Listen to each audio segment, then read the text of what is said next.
Hello, everybody, and thank you for joining us for today's BU Professional Development webinar, The Respectful Leader, How Respect Drives Performance, Partnership, and Profits. My name is Jeff Murphy, and I'm an Associate Director in the BU Alumni Relations Office, as well as a proud alumnus of the BU Questrom School of Business. Today's webinar is sponsored by Boston University Alumni Relations and is offered to our 321,000 alumni around the globe. Throughout your career, BU is committed to helping you define and achieve your professional goals. We aim to do this by providing alumni with access to a series of valuable online tools and social media communities. It's important that we get your feedback on how we're doing, so we very much look forward to receiving your feedback via a survey that will be emailed to all of you later today. I know that we have alumni joining us today from places like Madrid, Cambridge, England, Sitka, Alaska, Tucson, San Diego, Longmont, Colorado, Stamford, Connecticut, Miami, Louisville, Kansas City, Jersey City, Dallas, Tacoma, Washington, and as always, dozens of Massachusetts alumni from towns like Sharon, Brookline, Hopkinton, Marblehead, West Roxbury, Salem, Brighton, and more. For each and every one of you out there, please know that we really do value your opinion on this and every program that we offer. Before I introduce today's speaker, some brief housekeeping notes. As you know by now, this webinar is being hosted on the Adobe Connect online meeting platform. If you experience any trouble with the audio or visual portions of today's presentation, I will ask that you please contact Adobe Connect directly, and I'm going to give you a phone number if you want to jot it down. For any kind of troubleshooting, you can contact Adobe Connect at 1-800-422-3623. Today's presentation is being recorded and will soon be made available for on-demand viewing on the Alumni Association website found at bu.edu/alumni. Our speaker today is very eager to answer any questions you may have, and you're welcome to submit them throughout the presentation using the Q&A chat box at the bottom of your screen. We hope to get to as many questions as we can during today's webinar. It's now my pleasure to introduce our speaker for the day. Presenting from San Diego, California is College of Fine Arts alumnus Gregg Ward. Gregg tells me that after graduating from CFA in 1982, he went on to live 4 different lives. In his first life, he was a professional actor, writer, director, and producer in New York City. In his second life, Gregg worked as a specialist trainer for the New York City Police Department. In his third life, he was a freelance journalist on assignment throughout Europe for BBC, radio, and other UK media. And his latest life is what he does now, serving as a speaker, consultant, trainer, and executive coach to industry and government. Gregg's many clients have included ADP, Bristol-Myers Squibb, Harley-Davidson, Intercontinental Hotels Group, Kaiser Permanente, NASA, Qualcomm, the U.S. Navy, and Warner Brothers Studios. Today, Gregg is going to talk about how respect and respectful leadership drives performance, partnership, and profits in a program based on his new book, The Respectful Leader, 7 Ways to Influence Without Intimidation, which was published by John Wiley & Sons last year. By the way, the editors at Amazon gave The Respectful Leader a Best Book of the Month award the very first day of its release, and it then went on to become an Amazon bestseller just a month after that. So Gregg, congratulations to you on that success. And on a side note, you'll actually find a glowing review of Gregg's book by Kenneth Freeman, who many of you know as the Dean of Boston University's Questrom School of Business, right on the back cover of Gregg's book. Now, one last interesting thing about Gregg. Gregg is a Little League umpire in his spare time, and he has found that in general, the children out on the field can usually be counted on to behave like respectful, responsible adults, and the adults in the stands can usually be counted on to behave like, of course, disrespectful, irresponsible children. So ladies and gentlemen, please welcome celebrated author, speaker, and umpire, Mr. Gregg Ward. Gregg, thank you so much for being here today. I really appreciate it. This is the second webinar you've done for the alumni community. The first one was incredibly well received. We're excited to have you back, and the floor is all yours. Thank you very, very much, Jeff. Hello, everybody. How are you doing today? Thank you for joining us. And I'm going to jump right into a number of decades ago. In fact, it was a cold, crisp January morning in Midtown Manhattan in 1994. And I was just a few months into a brand new job as a producing director of a not-for-profit training company.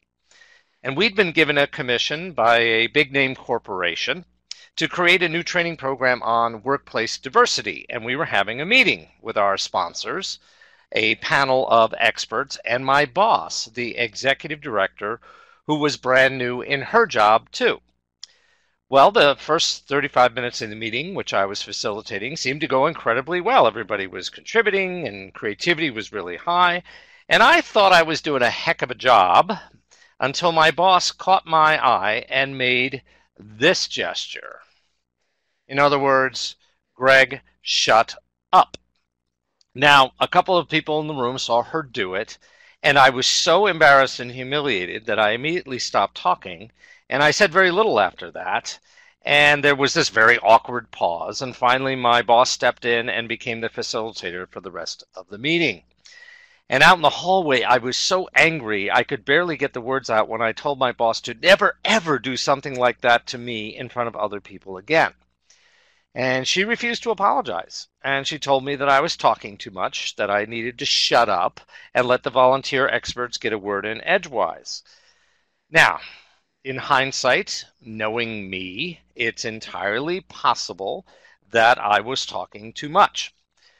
But I think you would all agree with me that the way she shut me up was disrespectful and humiliating. And this was, I'm afraid, only the beginning of a relationship that went downhill from there. Eventually, I left the organization, and a big part of the reason I left was because I wasn't feeling respected by my boss. So why did I tell you this story?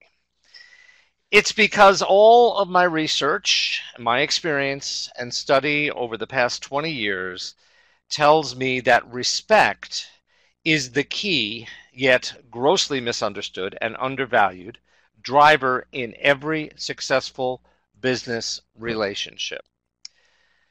Now, before I go any further, I would like to make you all an offer, all my BU colleagues and alumni friends.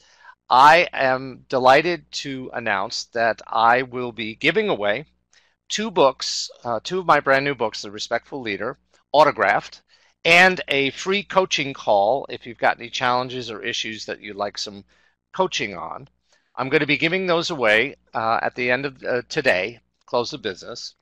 If you would like to be considered to win a copy of the book and a coaching call, just email me at gward@greggwardgroup.com, and Gregg is spelled with two G's at the end. And I will draw the winners out at the end of the day. Just put in the subject header, Respectful Book Giveaway. And I'll make sure that I get those emails before the end of the day. I'd also like to use your email address, if with your permission, to add you to our mailing list to receive our monthly Respectful Leader Tips and Techniques newsletter. But if you'd prefer not to be on the mailing list, just please indicate that in your email. Now, Gregg, you might be thinking, lots of people define respect differently. What do you mean when you say respect? Well, if you look at the dictionary, what the dictionary says is that it's genuine esteem for and consideration for another person. Now, in business relationship, we have determined there are three general aspects of each other that we respect or disrespect in each other. The first is our experience, the knowledge we've gained from doing our job over the course of working there, and also, of course, the position we have attained while working there. So experience is something that many of us respect in each other at work. Now, the second aspect is our talents and skills, those talents and skills that we bring to the table that enable us to get our job done and do it well. The third is an interesting one. It's the way people treat us and other people.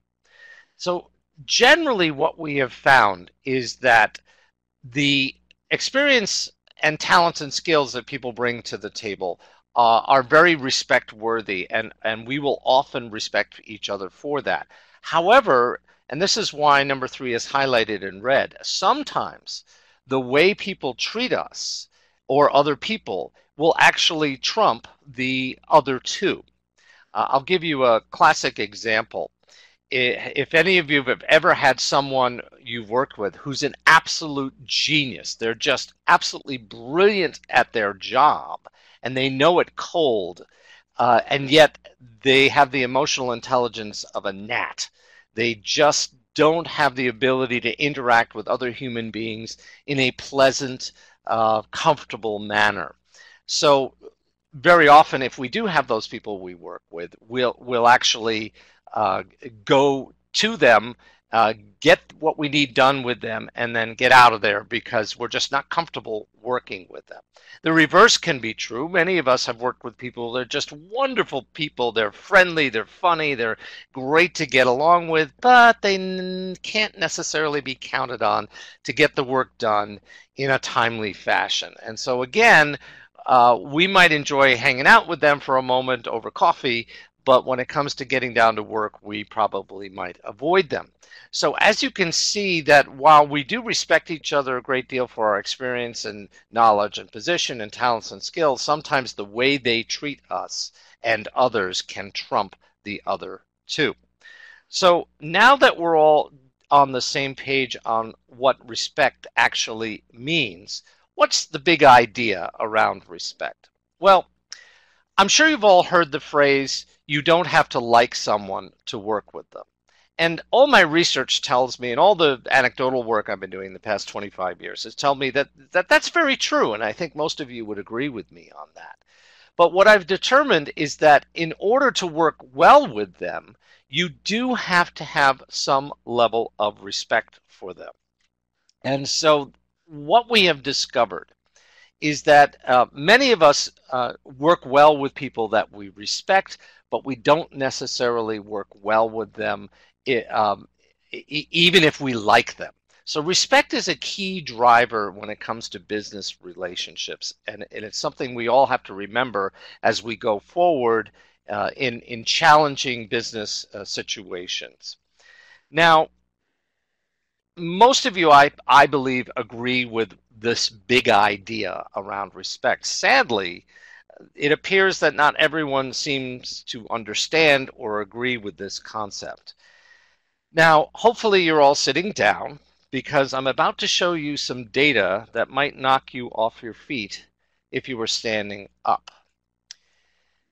Back in 2000, the Georgetown University and Arizona State University began partnering to survey American workers to determine the percentage of them who had experienced incivility and disrespect on the job on an average of a monthly basis.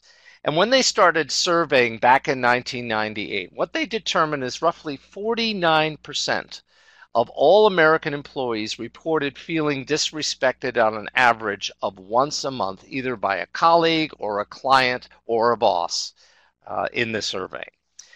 Approximately 13 years later, that number had risen to 55% back in 2011. Roughly 55% of all employees said that they had felt disrespected on an average of once a month. And then just 5 years later, by 2016, that number had jumped up to 62%. So well more than half of all American workers reported feeling disrespect on a monthly basis. Now, that's fairly surprising to me when I first saw this data. And another study determined that approximately 1/4 of all American employees expect to be disrespected at work within the next 24 to 48 hours. That is staggering. That's absolutely staggering. We are, without question, experiencing high levels of disrespect in the workplace, more than ever before. And mind you, this data was analyzed and put together before the election of November last year. So I think you would all agree with me that we've all been experiencing a measurable uptick in tension around respect and disrespect since last November of last year. And the bottom line is we live in a noisy, rude, and disrespectful world. And the reality seems to me it's not getting any better. Now, I would like to take a quick poll to see where you all are at on this. So, Jeff, I'm going to ask you to pull that out for us. And I'm going to ask you all the following question. Have you or someone you work with been treated disrespectfully by a boss, colleague, or customer in the past month. Just indicate yes, no, or whether you're not sure. And I'll repeat the question. Have you or someone you work with been treated disrespectfully by a boss, colleague, or customer in the past month? And I'll give you a little bit more time to respond to that question. What I'm seeing already is right now we're looking at 75% of you are saying yes, you have been disrespected in the past month. Roughly a quarter of you are saying no, you haven't been. And then just a few of you are a little bit unsure. And that's understandable as well, because sometimes there are little behaviors that are called micro messages, and I'm going to talk about those in a little while, that we aren't quite sure are disrespectful or not. So what I'm seeing is roughly 75% are saying yes, they had felt disrespected by someone at work in the past month, which is, as you know now, fairly in line with what the results we're seeing in the larger American workforce surveys. Now, there are many leaders that I show this data to, and they say, well, okay, I get it, but so what? You're too sensitive. People need to get over this kind of stuff. Life is tough. Work is tough. Get over it. Suck it up. If you don't like it, go work somewhere else. I've had many, many business leaders say that to me. And I say, okay, fair enough. I get that's your perspective. But what you're forgetting, people who talk like this, I say, what you're forgetting is that all of this disrespect is actually quite expensive. The American Psychological Association did a study back in 2000 in which they estimated that the direct costs of disrespect to American employers was approximately $200 million. Now, what are direct costs? Well, those include complaints, interventions, coaching, investigations, counseling, lawsuits, and settlements. Those are the direct costs.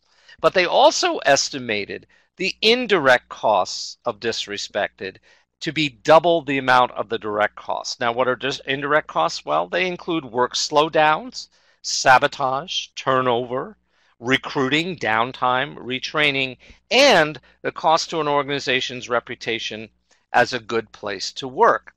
I think many of you have probably heard about what's happened at United Airlines in the past week. I think there are many of you who feel that the company's behavior towards its passengers is disrespectful, and that has taken a significant hit for United, not only on their reputation, but also in their value, their business value. So the Psychological Association went on and studied this again in 2010 and again in 2015, and what they notice is the trend is going up, up, up. By the time they looked at it again in 2015, what they found is roughly $500 million on direct expenses of disrespect, and double that for indirect expenses. So approximately $1.5 billion is being spent by American companies on dealing with disrespect in the workplace. And when I share these numbers with those get tough, get over it leaders, I find that they suddenly realize that the cost of disrespect to their bottom line is actually fairly substantial. And they go, okay, great, Gregg, that's it. Teach us how to start respecting each other. Well, there's just one little hiccup. It's not a quick fix. In fact, we are not all on the same page when it comes to what respect means to us. Feeling respected by others is different for different people. For example, in general, most men in the American workplace, and many other workplaces as well, all over the world, expect to be listened to and their concerns taken seriously, and they feel disrespected if they are not. Whereas many women are just grateful not to be interrupted and not to have to put up with some man mansplaining to them about things they already know. And I'm sure some of the women on this webinar are smiling right now because this has been their experience being interrupted by men quite frequently. And by the way, I don't know if you've seen this, but Harvard Business Review just published a study last week that shows that the male justices on the U.S. Supreme Court interrupt the female justices approximately 3 times as often as they interrupt each other during oral arguments. So men in general, what the trends seem to be is that men in general will interrupt women 3 times as much as they will interrupt each other. And I think you would all agree with me that being interrupted will cause you to feel disrespected. Now, millennials, for example, the research tells us that many millennials actually feel that they are not respected by anyone. Even those who are on their very first job, they have a tendency to feel like everybody's talking about them and what a problem they are. I have millennial children, and they report this to me all the time, that they don't feel that they are respected at all, even though they're smart, intelligent, respectful themselves. There's this attitude that millennials are a problem. And there's also the flip side is many baby boomers. I'm a baby boomer. I've been around long enough to know that sometimes I think I know best, and that the people I'm talking to don't know, and I need to explain it to them. So part of my problem as a millennial, as a baby boomer, is I will tend to go ahead and interrupt people because I feel like I know what's best. So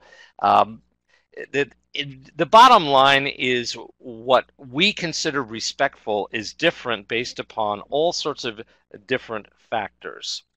So what I tried to do was, as I was getting ready to write my book and to bring out conversations around respect, I tried to develop and create a standard of behavior that is considered respectful by just about everyone except for sociopaths. I'm hoping there aren't any sociopaths in the room, but the reality is if you've got a sociopath that you work with, none of this is going to work with them. It's just the way of the world. But hopefully you don't have someone who's sociopathic that you work with. Now, what is respectful leadership? It's really all about the things that we learned when we were children. You may remember learning the golden rule when you were growing up, which was to treat others as you expect to be treated. Or the formal way of saying is do unto others as you would have them do unto you. I would add in the platinum rule when I'm talking about respectful leadership, which is to do unto others as they would have you do unto them. And I would just add that all this doing unto needs to be done as respectfully as possible. So that's respectful leadership in a nutshell. It's as simple as saying good morning or good afternoon or how are you today, and acknowledging someone, not interrupting them, staying off your smartphone during a meeting, paying attention, being engaged with other people, minding your micro messages, which I will talk about in a moment, and generally trying to behave in a decent and respectful manner in the way that others would expect to be treated, and just as you would. So that's essentially what respectful leadership is in a nutshell. There are, of course, some details in there, and I go into those in my book. I call them the 7 respectful do's and the 5 respectful don'ts. And I'll get into those at another time, but I wanted to talk to you a little bit about how cool respect is and how powerful it can be in driving really productive relationships at work. So a little bit of brain science. I'm sure all of you are aware that there are many different parts of the brain that do many different things. And I hope I don't have any neuroscience scientists on the call, because neuroscientists generally tend to roll their eyes when I make these explanations of brain science so simplistic. but it's the only way I know how to explain this in a simple way that we can all understand. So if someone you work with treats you with respect, say for example, they quietly listen to your concerns, they acknowledge your concerns, and they're very thoughtful in their responses, and they really listen to you, and you're feeling like you've really been acknowledged and listened to. What happens then is your brain releases in the amygdala. That's some people might call that the drugstore of the brain. It's where all the hormones come from. Your brain releases a hormone called oxytocin, and it's also known as the love hormone. It's very powerful. And so when you feel respected, your brain gives you a little bit of a hit of oxytocin, and you actually start to feel really good. You also start to think about, the cognitive part of your brain starts to actually think about what is happening. And you're saying to yourself, I like this. I like this feeling. I like the way I'm being treated. And I feel respected by this individual. So what happens next is we actually put on a pair of sunglasses. And we start to look at this person who's been treating us respectfully through a specific set of lenses that we call respectful. And we may not know this consciously that we're doing this, but we are confirming to ourselves with everything they do and say that we're feeling respectful. So this hormone causes us to feel this way about them. And then everything going forward that they do causes us to feel the same way about them. It's called confirmation bias, and it's really, really powerful. And it's also contagious, because if you feel respected, you will turn around very often, and the next person you interact with, provided you haven't had a negative experience with them previously, the next person you interact with, it's likely you are going to treat them with respect as well. So respect is very, very contagious. It's very positive and powerful. Now, of course, the flip side is also true. And your brain is a unique organ in that if someone disrespects you, let's say you're in that meeting with them and they're constantly interrupting you, or they're looking at their smartphone, not paying attention, not acknowledging how you feel about something, not listening to your concerns and blowing you off, very often you will treat that as a threat. Your brain, way down in the brainstem, which is the first thing to develop in the human brain, will perceive that as a threat. And if you know a little bit about the brain stem, what occurs there is an instinctual response called fight, flight, or freeze. So if someone disrespects you in the workplace, you will immediately perceive it as a threat, and you'll go into fight, flight, or freeze mode. The flight response is usually you try to get away from that person as quickly as you can. The fight mode is you might go give them something disrespectful right back to you. If you've ever been cut off on the freeway and somebody flips you the proverbial bird, I wouldn't be surprised if some of you flip them the bird right back. And that's a very, very common fight response to disrespect. And then, of course, the freeze response is you just freeze up. You're like a deer in the headlights. You really don't know what to do, and you feel very disempowered and unable to do or think anything. So the threat goes to your amygdala, just as it does when you are respected, and it releases two very specific hormones. The first you all are familiar with. It's called adrenaline. Doctors also call it epinephrine. And the adrenaline is very powerful when you feel threatened. It sends signals to the muscles of your body to get ready to fight or run away. The second hormone that's released is cortisol. This is also known as the stress hormone. And the stress hormone can stick around in your bloodstream for quite a long time. It's very intense, and it can significantly alter your mood for a very long time. And of course, if someone's disrespecting you, you're going to start thinking about it, thinking about the feelings that you're having, and not be very happy with this situation at all. So at this point, when we're thinking about someone, We do the same thing as we did when we're being respected, and we put on those sunglasses, and we start to see that person through a lens that we call disrespectful. Again, this is an unconscious reaction. We're not actually thinking about these things. We're just having very strong, powerful feelings of feeling disrespected, and the fight, flight, freeze is going on, and it's a veritable mess. What also happens here is we start to label these people, and usually, if it's a man, we give them a label that begins with an A and ends with an E, and I'm not saying awesome. And if it's a woman, we tend to use the B word with them. And again, we put the sunglasses on and we see them through these lenses going forward. This is called confirmation bias. So, as I said about respect, disrespect is also contagious as well. And if science and studies have proven over and over again that if you come out of a meeting where you've felt disrespected and had the fight, flight, freeze reaction go off, etc., it's very likely that the next person you encounter, you are possibly going to treat them with disrespect as well, or at least they're going to perceive something is up. Now, if there's someone you respect, you might go to them and treat them as your vent buddy and say, I can't believe that just happened to me, and so on and so forth.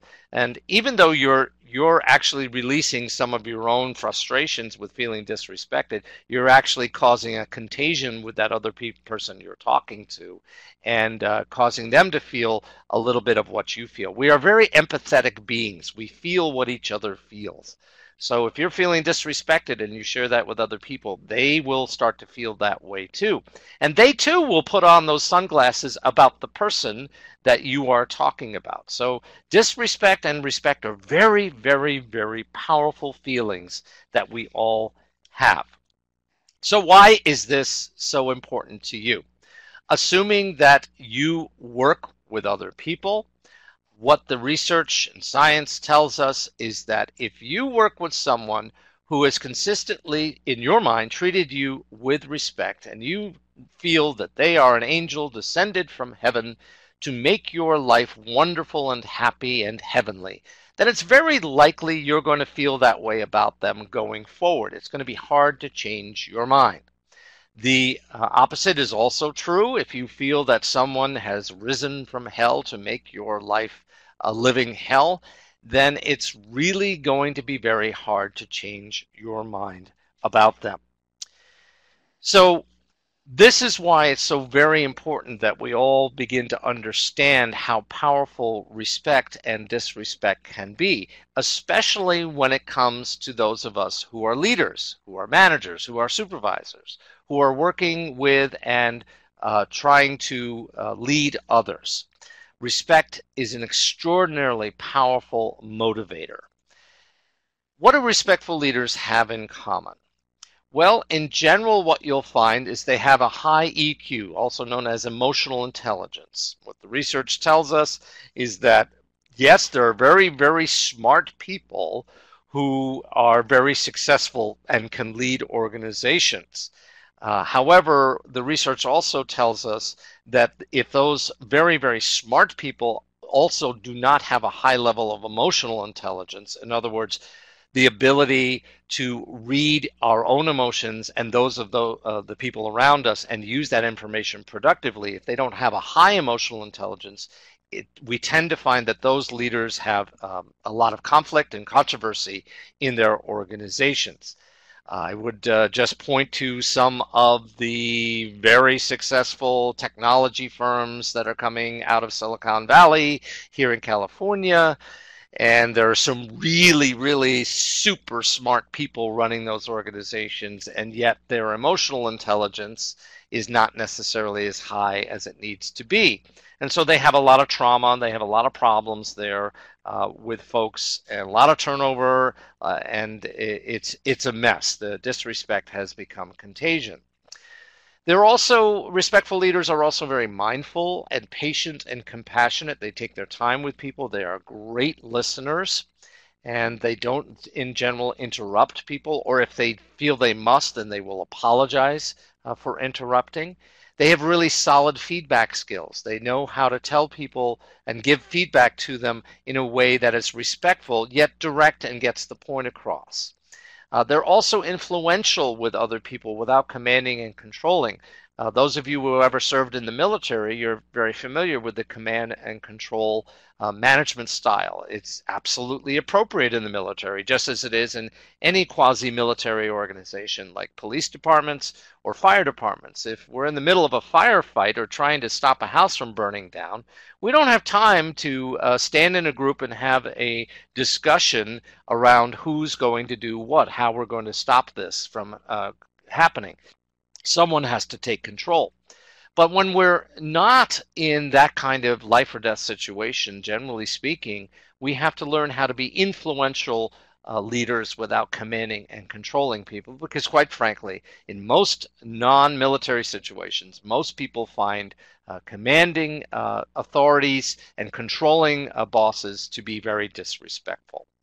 And also, respectful leaders are great coaches and mentors. They are champions for the people who work for them and for the people that they mentor, and they're terrific at helping us understand where we have challenges and blocks and helping us to meet our goals. So I'm going to continue on. I'm just at sort of a little bit more at the halfway point here, and I just wanted to check and see if there are any questions that you'd like to ask at this point. I'm happy to entertain them if necessary. And I'll just hold Greg, we had a nice, sorry about that. We had a nice flurry of questions come in as you were sort of dissecting the way that various groups of people in our society experience or define respect. So we do have a couple questions here. Robert had asked, do you think it's fair to consider that the notion of disrespect has always been a part of the workplace, but that in today's day and age, we are a little bit more willing and eager to call it out or to identify it? I think that's true. Robert, I think we are. I think we've learned a lot about disrespect. I think there was a time in the workplace where disrespect was kind of the norm and people just shrugged their shoulders and said, okay, there's not a darn thing I can do about it. And I think you're absolutely right. We have come to understand over the past couple of decades, really, but mostly starting right after the election of Barack Obama, quite frankly, because we all started looking at, we saw a lot more open disrespect at that time. We started looking at that and trying to quantify what's going on here and how is it impacting the workplace. So I think there was a time, just as the case was with sexual harassment in the workplace during the 60s and 70s, it was absolutely rampant. And then we slowly began to understand how costly that was towards productivity and so on and so forth. And we eventually started to educate people about how important it is not to engage in sexual harassment. And I think we're at that same point with respect. So in the interest of time, I'm actually going to combine two really great questions, one from Jay and another one from Robert, who we just answered his question. I think I agree.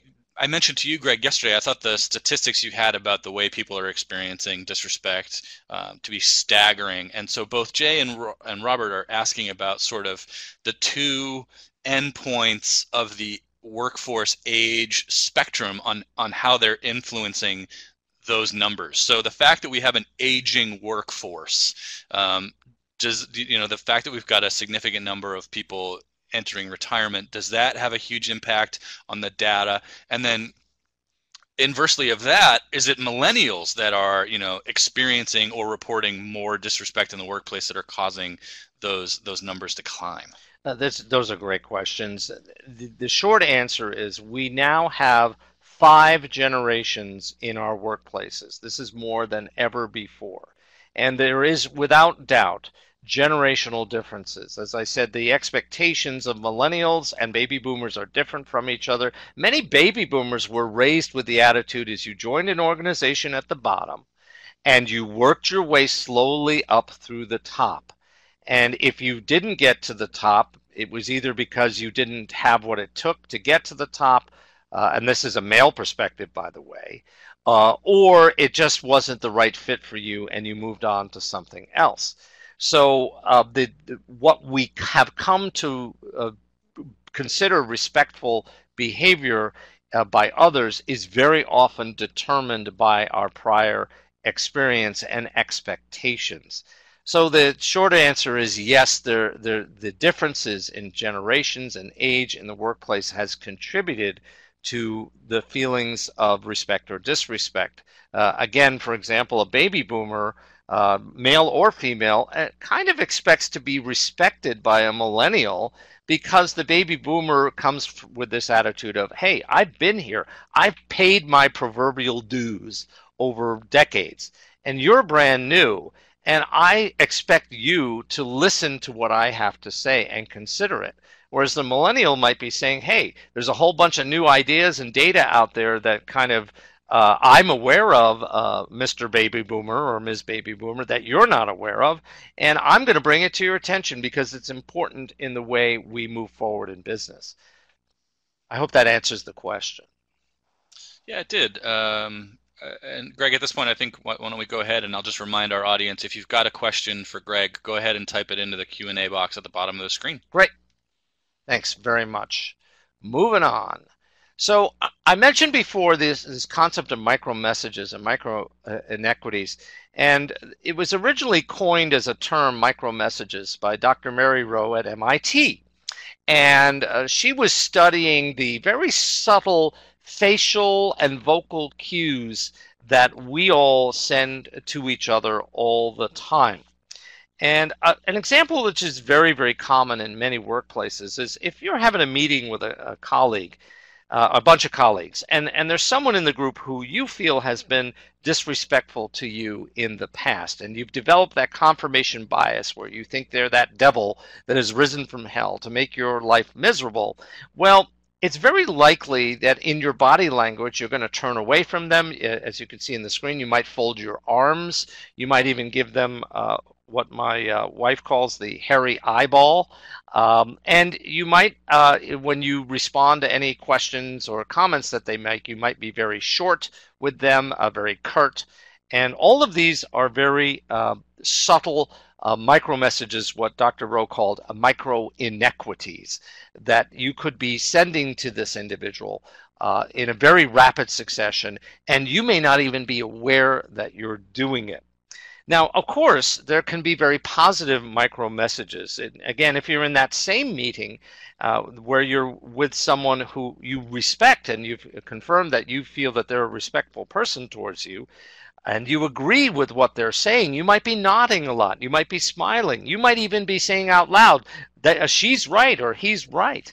And you might be having a very open stance towards them, or you might be turned towards them with your body language. So all of these are very powerful messages, but they're very, very subtle. Now, these feed into our concepts of respect and disrespect for each other and how we perceive each other. If you're constantly being given positive micro messages by a colleague of yours, generally speaking, you're going to feel that they respect you.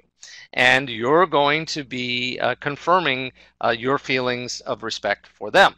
The reverse is also true. If you're dealing with someone who is constantly sending you subtle micro inequities, it's pretty likely you're going to think that they're being disrespectful towards you. Again, it may not be on the surface. You may not be thinking about this all the time, but it's certainly going to be present. The most interesting study that came out of this research on micro inequities is having to do with the welding instructor that they surveyed in Massachusetts a number of years ago. Now, this was part of a program developed by the state to take people who were on public assistance and teach them how to have skills so that they could get off public assistance and get jobs.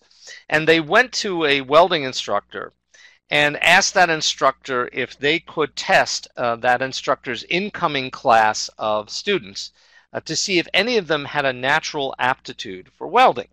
And the instructor said, sure, if it doesn't cost the Commonwealth of Massachusetts any money, go ahead.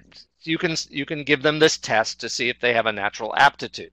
So they gave the incoming class, there were 12 of them, I believe, a test to see if any of them had a natural aptitude for welding. And they came back to the instructor and they said, here are 5 names. We believe these 5 people in your class have a natural aptitude for welding. And the instructor said, okay, well, thank you very much, but my job is to train all 12 of these students and make sure that they all pass the final exam and go out and get jobs as welders.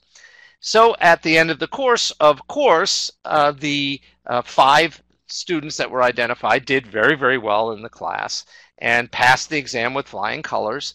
And the other 7 actually rated those 5 as the ones that they wanted to work with going forward. Hopefully they would get jobs with them and so on. Well, then the researchers came back to the instructors and said, oops, we lied. The truth is there is no natural aptitude for welding. It is a skill that you learn and develop. And secondly, we just took all 12 names and we threw them into a hat and we randomly selected 5 names.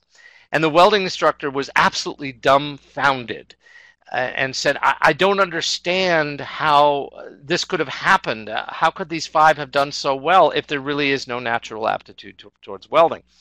And the reality is what that instructor had been doing is over time during the class is constantly sending very positive micro messages to the 5 that he thought had a natural aptitude and sending micro inequities to the ones that he thought didn't have a natural aptitude. It was very subtle, and yet it had a significant impact.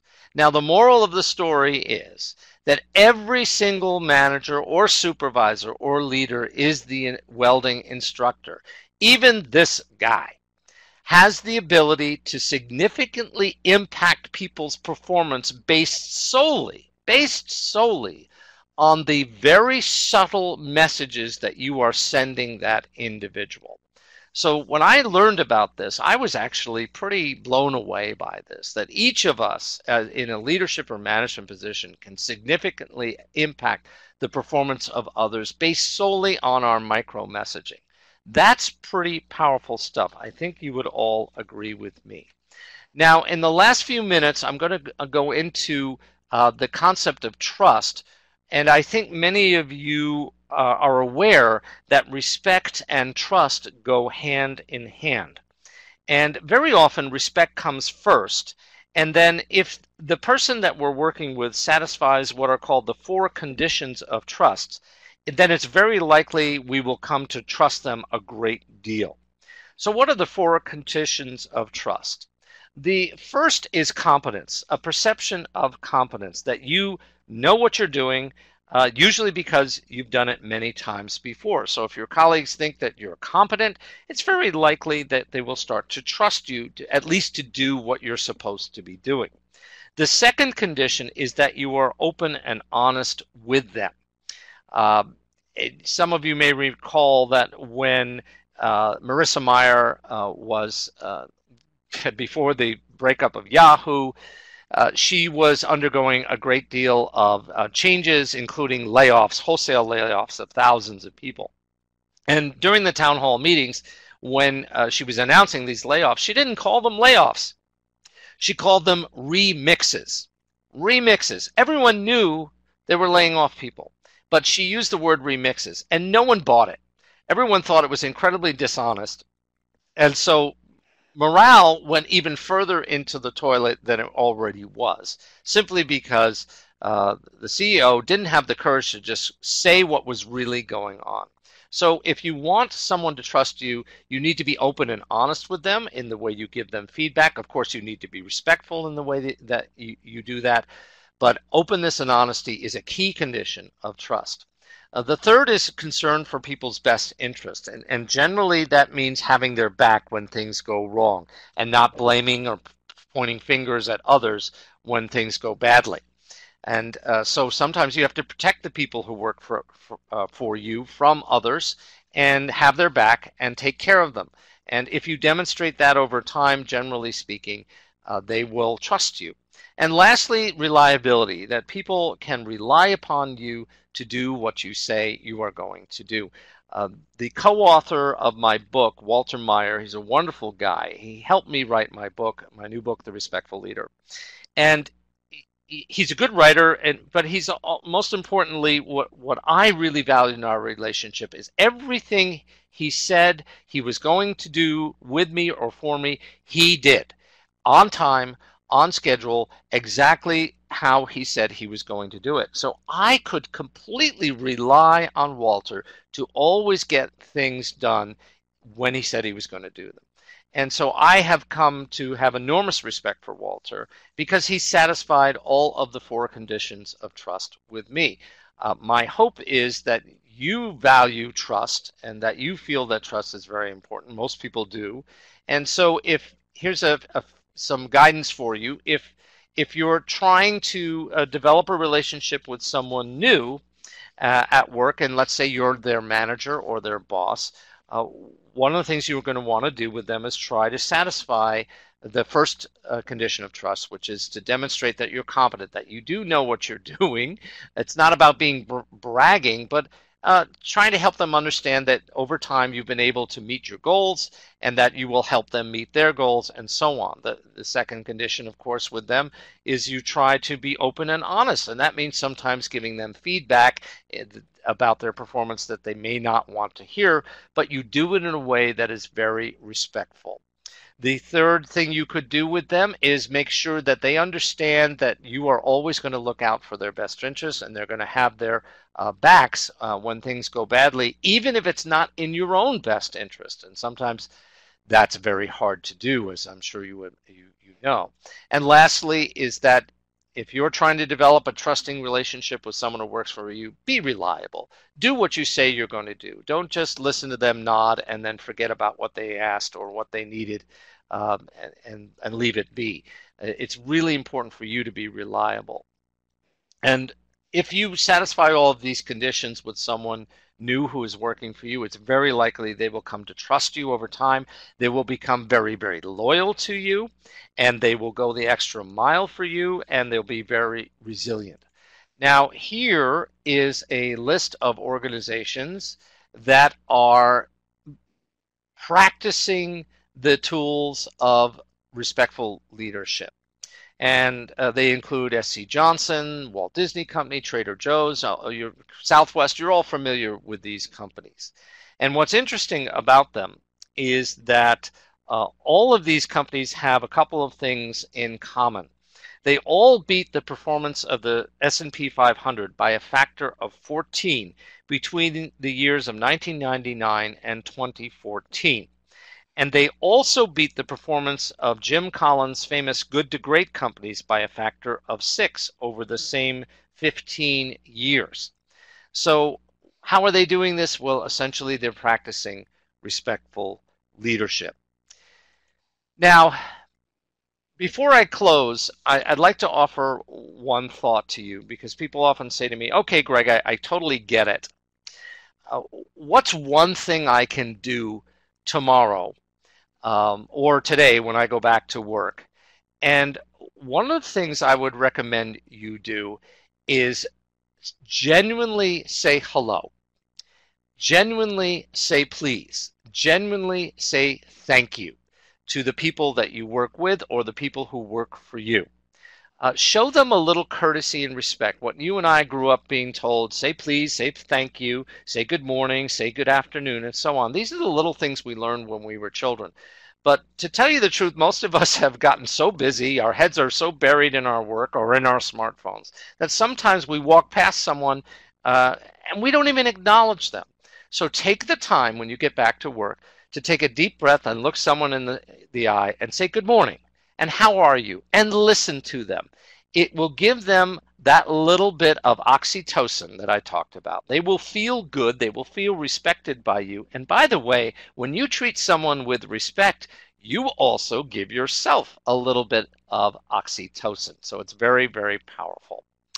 Now, just want to finish up with one final story. You heard that I had worked as a journalist for many years, but what you didn't know is that my father was a very successful journalist for the New York Daily News. He was a sports writer. And when I was a child, he was able to buy a home on the North Shore of Long Island in a very exclusive neighborhood that looked very much like this house here. And one day, a limousine pulls up to the front of the house, and out of the car come two men. And I'm looking out the window and I wave at them and they wave back to me. And one of them waves and has a big smile. And my father invites that man into the house and they go upstairs to his study at the top of the house where he did his interviews and wrote his articles. And so I crept up the stairs and listened in, and I heard this man talking to my father, and he was very animated, this man, and it was a very interesting interview. I couldn't understand any of it. I was just a kid, but I was absolutely fascinated by the way this man talked. And eventually the interview ended, and the door opened, and there I am looking up at this guy, and he reaches out his hand and he says, "Hello, little man, what's your name?" And I said, "Gregg." And he said, "Well, it's nice to meet you." And he shook my little hand with his big hand, and he said, "My name is Cassius Clay. And pretty soon people like your daddy are going to call me Muhammad Ali." And I'm 5 years old. What do I know? I'm like, "Oh, okay." And he said to me, as many friends of our parents did when we were children, he said, "Gregg, what do you want to be when you grow up?" And I said, "Well, I want to be a writer like my daddy." And he said, "Well, good for you. Do you like people?" And I said, "Yeah, I like people." He said, "Good." He said, "Are you curious about people like Curious George the monkey?" And I said, "Yeah, I'm curious about people like Curious George the monkey." And I think we all know about Curious George. And so I was very excited, and I knew about Curious George. He says, "Well, good for you. Then I think you're going to be a good writer like your daddy. So let me give you one little piece of advice as you pursue your career as a writer." And my father never got tired of reminding me that Muhammad Ali said this to me when I was a little boy. He leaned over and he said, "Gregg, you respect yourself and you respect other people, and you'll do okay. You respect yourself and you respect other people, and you'll do okay."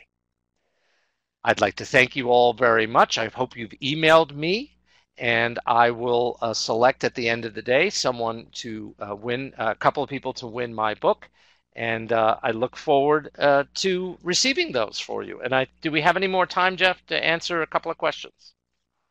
Yeah, we do have just a few minutes here. Got a couple people writing in just to say thank you, Gregg. But Tom has asked an interesting question that I'm going to kind of rephrase. His question is about organizations that are trying to create cultures about having more respect and even sort of having a quote unquote respect enforcement regime. Um, his question, is basically how much power should that, how do you set that up for success? How should a respect enforcement team be set up for success, and how much power should they have within an organization? Well, that's a powerful question. I think that most importantly, if you have a leadership that, at least some of your leadership, that walk and talk respectful leadership themselves, that and are willing to champion and drive respect throughout the organization and do so with their colleagues, then that culture, what we found when we work with organizations, is that instead of having an enforcement regime, and very often people look at HR and say, "Okay, you HR should enforce the respect rules here." It's more important that to have a leadership team that walks the talk. And that's not always easy, especially if it's a culture that hasn't been respectful in the past. However, if we found that if a little bit over 30 to 40% of any leadership team are willing to walk their talk and do so on respect consistently, the others will start to follow suit. Or what will also happen is the ones who just don't buy into the whole concept of respectful leadership, they will actually self-select themselves out of the organization. They will engage in ways that the organization no longer tolerates, and they'll be gone. But that does take time. It takes effort. I would caution against trying to make it into formal policies which are being enforced, simply because then people don't like to be forced into boxes. Rather, I'd make it a policy of let's all walk our talk together. Well, Gregg, again, we've got a couple people here who just chatted in to say thank you. Zhang, Angie, Rebecca, all are really appreciative of your presentation today. And on behalf of Boston University, thank you so much for what you've done for us and continue to do for all of BU. We really appreciate you and your time. Thank you. My pleasure. I also want to thank all of our guests for participating today, and especially those of you who've donated to support BU in the past. We have a great webinar coming up in May that I want to make sure that you know about. It's kind of a part two to a really popular sold out session we had just last month. On May 9th, alumna leadership and career coach Lisa Fruman will present everything you need to know about networking on LinkedIn. Certainly a topic that is important to all of us in today's professional landscape. You can sign up for that webinar now and see our entire schedule of upcoming alumni events on our website, again at bu.edu/alumni. And as always, if you or any BU alum you know would be interested in presenting a professional development webinar or have a topic that you'd like to showcase for the BU Alumni Relations Office, please feel free to contact me at the Alumni Relations Office or by email at jtmurphy@bu.edu. Thank you everybody for your time. Have a great day or a great evening wherever you might be.